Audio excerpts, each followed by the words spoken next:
Vejam então aqui quais são os tempos do modo indicativo, ou seja, aquele modo que vai nos indicar uma certeza, não é mesmo? Então é esse modo que vai nos interessar para hoje. Olha só, a gente tem aqui então os 6 tempos que fazem parte desse modo e nós vamos aprender por que eles são assim chamados. Esse tempo ele é chamado de presente porque a ação que você está indicando, ela acontece no momento da sua fala. Então, ele canta, nós falamos, isso tudo está acontecendo nesse mesmo tempo da minha fala, tá? O pretérito perfeito, ele é um passado, isso nós já sabemos. Mas por que ele é um passado perfeito? Porque é algo que foi realizado e concluído. Então, quando eu digo eu entrei numa loja, isso lá eu executei no passado essa ação e finalizei. Por que eu tenho isso? Porque eu vou ter uma diferença entre o pretérito imperfeito. Se ele é pretérito também é um passado, ele é imperfeito por quê? Porque ele não foi concluído no passado. Veja que quando eu digo eu caminhava na avenida, isso era contínuo. Eu caminhei na avenida, fui lá uma vez e terminei essa ação. Eu caminhava na avenida, então era uma ação que eu executava continuamente, todos os dias. Daí nós chamarmos de pretérito perfeito, concluído no passado, e o imperfeito no passado, ele não foi concluído. Mas, mais do que perfeito, veja só, né? Ele é mais do que perfeito. Nós vamos ter uma relação de um passado com outro também passado. Então, esse pretérito perfeito, mais que perfeito, ele é um passado anterior a outro que também ocorreu. Então, eu digo assim, saímos da sala quando a professora falou.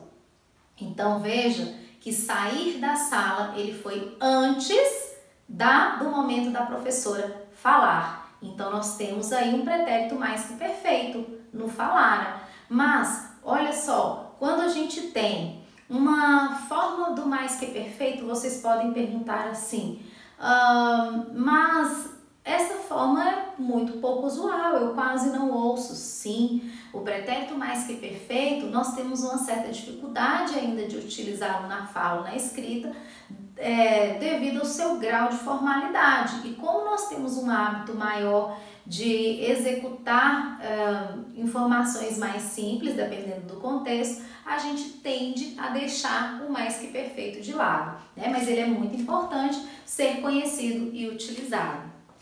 Nós vamos ter aqui o futuro, algo que ainda irá ocorrer. Mas por que ele é chamado um futuro do presente? Porque neste momento, agora, em que eu estou aqui, que é presente, eu tenho algo que vai acontecer posterior a essa minha fala. Terminarei a aula. Então, eu estou nesse momento dizendo que algo depois desse momento da minha fala vai acontecer, que é o fim da nossa aula. Mas o que é um futuro do pretérito? É uma possibilidade de acontecer algo, mas que não ocorreu. Eu falaria com vocês pessoalmente se não fosse a pandemia. Veja que é uma possibilidade, né? Eu faria isso no futuro, mas não tem jeito de acontecer, certo? Então, o futuro do pretérito é uma possibilidade de ocorrer, mas que não se deu essa condição, ok? E aí? E agora? Eu já entendi quais são as funções, os sentidos de cada tempo, mas como que a gente pode organizá-los? Nós temos aqui no presente o verbo amar. O verbo amar, só para a gente poder ter uma certa noção, né? Ele é um verbo de primeira conjugação, porque ele é terminado em ar. Eu posso ter o verbo vender de segunda conjugação, porque ele é terminado em er. E eu posso ter o verbo partir, que é de terceira conjugação, porque ele é terminado em ir. Então, veja que nós temos 3 grupinhos que nós podemos conjugar os verbos. Então, todos aqueles que entram na terminação ar, por exemplo, se eu digo para vocês a palavra falarei, esse verbo falarei, ele vem do verbo falar. Se ele é do verbo falar e a terminação é em ar, falarei.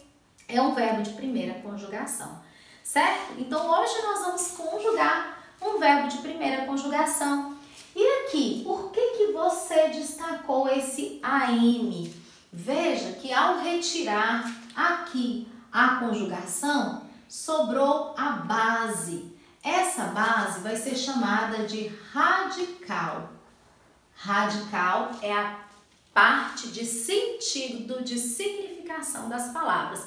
Então, tudo que eu vou modificar aqui vai estar relacionado a esse sentido de amar. Vamos então ao processo. No presente, nós vamos colocar eu amo, tu amas, ele ama, nós amamos, vós amais e eles amam. Só que nesse contexto aqui, algumas vezes nós vamos ver o A aparecendo e aqui nós vamos ver umas desinências diferentes que nós vamos chamar esse A, quando ele aparecer, de vogal temática. Por que ele é chamado de vogal temática? Porque é o mesmo A que aparece aqui, ó, na origem da palavra. Ah, então o O aqui é diferente desse A, então nós não falamos que ele é uma vogal temática? Sim, nós só teremos vogal temática no verbo amar se aparecer depois do radical a letra A. Já no pretérito perfeito, nós vamos conjugar eu amei, tu amaste, ele amou, nós amamos, vós amastes e eles amaram. Nós vamos ter no pretérito imperfeito eu amava, tu amavas, ele amava, nós amávamos, vós amáveis e eles amavam. Então, olha só, a gente foi observando que, ó, depois do radical houve o A, que nós vamos chamar de vogal temática. Há uma vogal temática aqui, há uma vogal temática aqui, há uma vogal aqui e uma vogal temática aqui.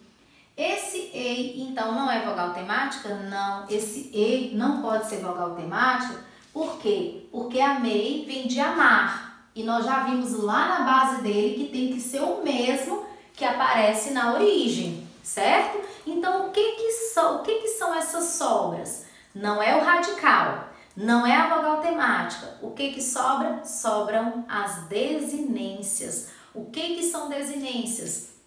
São essas partes finais do verbo que vão indicar quem pratica a ação ou o tempo em que essa ação ela é executada, né? O tempo e o modo, lógico. Então, nós vamos ter aqui, Juscelia, quer dizer que o EI, o STE, ou, mos, isso tudo aqui são desinências? Sim. Olha só as desinências do presente. Olha as desinências aqui do pretérito perfeito. Aqui, então, nós temos, olha a vogal temática. Olha as vogais. Aí, sobrou.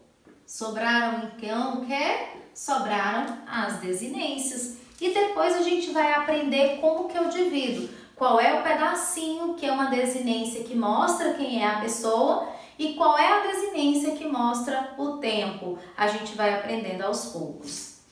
No pretérito mais que perfeito, como que eu vou flexionar? Eu amara, tu amaras, ele amara, nós amáramos, vós amareis e eles amaram.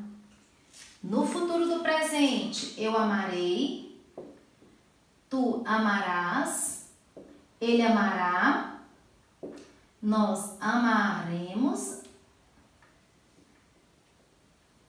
vós amareis e eles amarão. Vai ser o único que ao invés de M vai aparecer um O. Olha só, no eles sempre aparece um M no final, mas aqui no futuro do pretérito, no presente, nós vamos encontrar o O somente nesse momento. O pretérito, o futuro do pretérito, eu amaria, tu amarias, ele amaria, nós amaríamos, vós amaríeis e eles amariam. Veja então a possibilidade de eu executar isso com outro verbo. Se nós pegarmos falar, olha, o verbo falar, vamos então aqui retirar esse ar. O que sobra para ser o nosso radical? Falo. Então, nós iríamos substituir a M por falo em todos esses daqui. E o que nós íamos fazer? Eu falo, tu falas, ele fala. Nós falamos, vós falais e eles falam. Eu falaria, tu falarias, ele falaria. Nós falaríamos, vós falaríeis e eles falariam. Veja que nós temos um modelo e que eu preciso aí observar esse modelo para conjugar outros verbos, ok? Vamos agora, então, abordar uma outra forma verbal, que é a segunda conjugação. Na segunda conjugação, nós vamos pegar, então, o verbo vender. E por que eu coloquei esse pedacinho? Porque lembra que a gente precisa retirar a conjugação e o que sobra é o meu radical. E aí, para eu achar a vogal temática, só posso achar vogal temática E. Se não for o E dessa palavra aqui, não pode ser vogal temática, né? A gente vai achar uma outra coisa. Então, vamos conjugar o presente. Eu vendo, tu vendes, ele vende. Nós vendemos, vós vendeis e eles vendem. O pretérito perfeito, eu vendi, tu vendeste, ele vendeu, nós vendemos, vós vendestes e eles venderam. Observa que no tu e no vós, o que muda de uma forma para outra é só esse Szinho final. E essa forma aqui, ó, ela também só vai aparecer no pretérito perfeito. Quando a gente tem o pretérito imperfeito, eu vendia, tu vendias, ele vendia, nós vendíamos, vós vendieis e eles vendiam. Uma outra coisa também que é importante vocês notarem, que quando a gente vai ter esse, às vezes no vós, ele sofre, essa letra que vai se repetindo, ele sofre uma variação apenas no vós, tá? E isso aí vai ser recorrente em alguns verbos. Quando nós temos lá o pretérito mais que perfeito, eu vendera, tu venderas, ele vendera, nós venderamos, vós vendereis e eles venderam. No futuro do presente, eu venderei, tu venderás, ele venderá, nós venderemos, vós vendereis e eles venderão. E lembra lá mais uma vez que esse O, ele só aparece no futuro do pretérito, substituindo o M em outros tempos verbais.